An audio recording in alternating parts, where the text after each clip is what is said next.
How you doing? How you doing? God bless my people.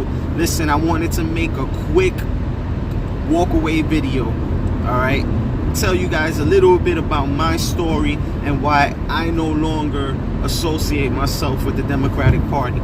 See, I grew up on the system. I grew up with my parent, I can't say my parents, my mother, okay, because my mom was a single mom who raised 5 of us.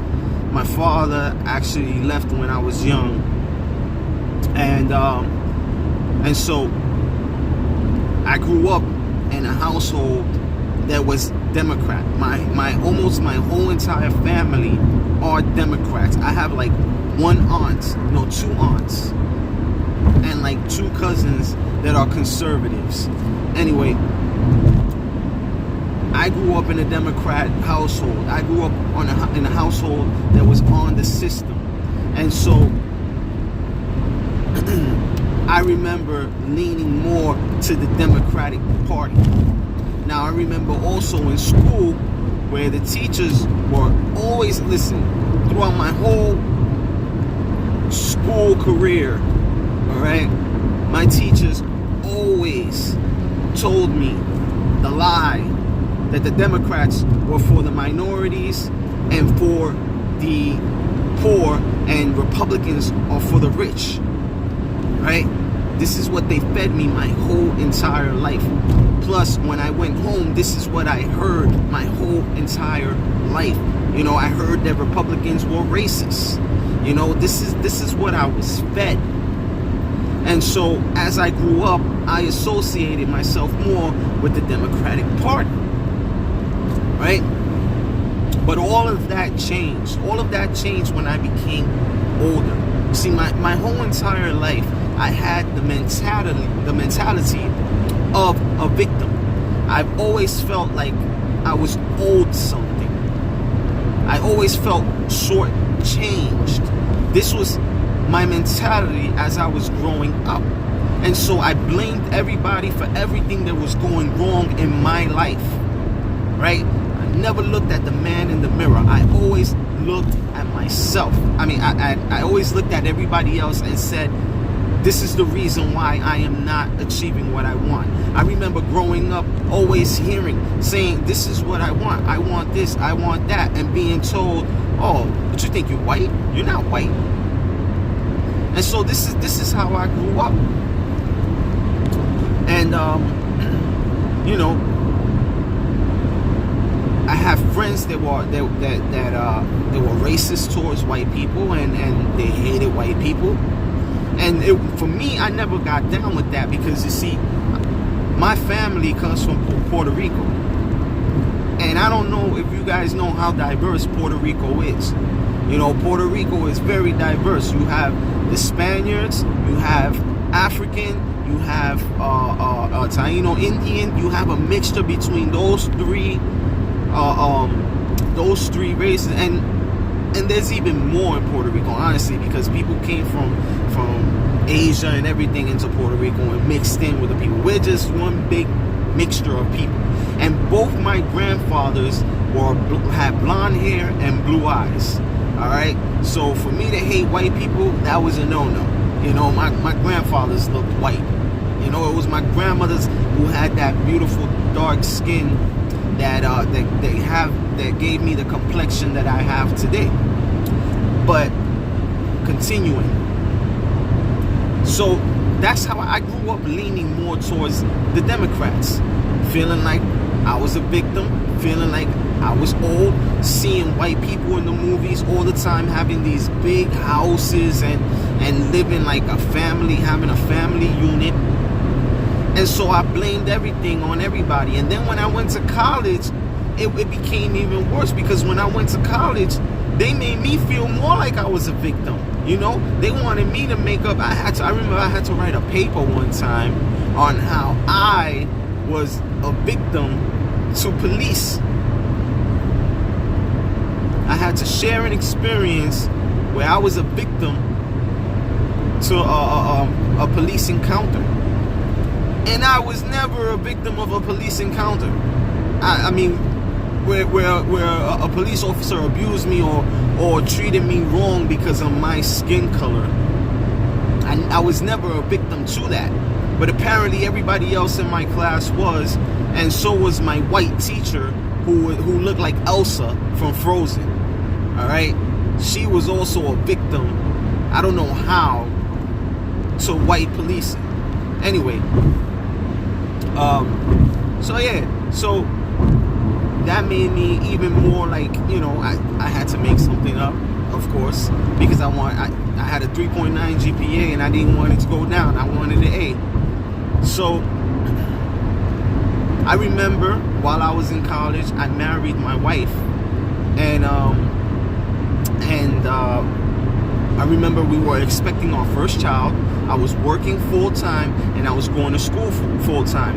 My wife had lost her job, and so I was the only one working. I went to the government to try to get help, and they told me I made too much money. People, I only made $24,000 a year, and I was paying over $1,000 a month in rent. Okay? I was barely making it on my own. After taxes, I was bringing home close to $300 a week. Okay? And so I remember not getting any help. I fell into credit card debt because it's always been my dream to own my own house. It's always been my dream. So I was told, get into credit cards, get credit cards. The more credit cards you have, the higher your credit score will be. But they never tell you about the consequences about falling into credit card debt. They say you got to use your credit cards for your credit to score. If you don't use it, your credit score is not going to rise up. But that's why we got to seek knowledge, my people. The Bible says that my people perish because of a lack of knowledge. Anyway, and I remember crying out to God and saying, Lord, I don't know what to do. You got to do something. You got to send somebody to pay off my debt and to help me out. What's going on? And this is the kind of mentality that I had. I felt like everybody owed me. And so I remember crying out to God and asking God, Lord, can you show me a way to handle money biblically, the way you want us to? And I remember the Lord led me to Dave Ramsey. Now, I don't know if you guys know who Dave Ramsey is, but Dave Ramsey is a conservative Christian white man. Just because the white man is the enemy nowadays, but he's a straight white male Christian conservative. And I remember hearing his words. I got hooked to his radio station because he was so encouraging. And I remember him shouting out. It was like he was speaking to me. He was saying, you're not a victim. You're not stuck. You can achieve anything. And these words of encouragement that were just piercing my heart.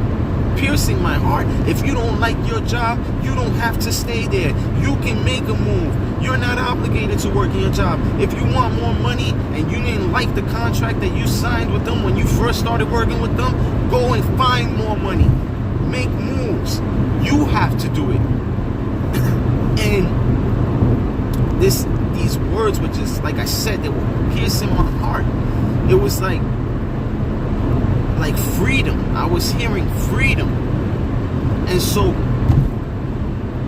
it was the chains and the mental prison opened up in my mind. I broke out of that mental prison that I was in, because when you have a victim mentality, you have you live in a mental prison. And so I broke out of that prison listening to him, and I started listening to Thomas Sowell, and I started listening to Jim Rohn, and I started listening to Ben Shapiro, and I started listening to all these conservative men who are successful, and listening to them helped me break out of that mental prison and achieve what I've achieved today. I left college because I did the math, and what I chose as a career was not going to get me to where I believe I can get financially. And I I know it sounds funny to a lot of people, but I chose to go in the route of the technical field. I chose to go the route of the technical field. I decided to take a trade over college, even though I had a good GPA in college. Why did I do that? Well, the rate of return for my college degree was not going to be good. You know, what I was studying, I believe, when I did the research, it said that the maximum salary that I could make is around $70,000 to $75,000 a year. Okay, that is the maximum. Right? Now, the trade that I chose, the maximum, if you look it up on the internet, you're not going to get the true amount of money that you can get as a mechanic in that field. I know people in my field, in my trade, that are making $300,000 a year, didn't have to pay for schooling, and are living really, really well right now. And I believe it because in 2 years of me taking this trade seriously and finishing up the program, I went from making $20,000 a year, $24,000 a year, to making I believe in 2 years I was making $108,000 a year in my trade. And that is because I didn't want to do overtime. If I wanted to do overtime, I could have made a lot more money. Right? And since then, I've been making more and more and more every single year. Not only that, but since I am a pro in my field, I can work side jobs and easily charge, because of my specialty, I can easily charge for an hour's worth of work about $2,500. Easy side work. I have all the benefits that I need for me and my family. I have optical, dental, medical, everything. I have 3 pensions in my company. I have also, because I listen to these people, I've also opened up Roth IRAs and traditional IRAs, and I'm putting money away for retirement because I know for a fact that I will be financially independent, and I owe it all, number 1, to God, and number 2, to listening to conservative men and conservative women, because there are conservative women out there that are teaching some good stuff. And so I decided that I will never associate myself again with the Democratic Party, especially with what I've learned after I decided to walk away from the Democratic Party. When I learned about the history of the Democratic Party, when I analyzed all the faithful people, the Democrats, and the lifestyles that they're living, you know, there are only certain people in the Democratic Party that are living good lifestyles. You know, you have your progressives, which I don't even consider them Democrats. I just think that they're jumping on the Democratic bandwagon. You know, if they had the opportunity to make their own party, they will do it. They would do it. So you have the progressive, then you have the Democrats. And the Democratic Party, the only people that are living good are the people in power. Everybody else, listen, my family, they all live in poverty. They all live in poverty. They all live off the government. All right, those who are faithful to the Democratic Party. All right, me, I went from living in the hood in the Bronx, New York, to living in the suburbs in New York, in upstate New York, which is what I'm doing right now. I'm driving home from work to my beautiful house with my beautiful family, and I have to thank conservative men and God for getting me to where I'm at today. Broke out of that mental prison, and I will never go back to it again.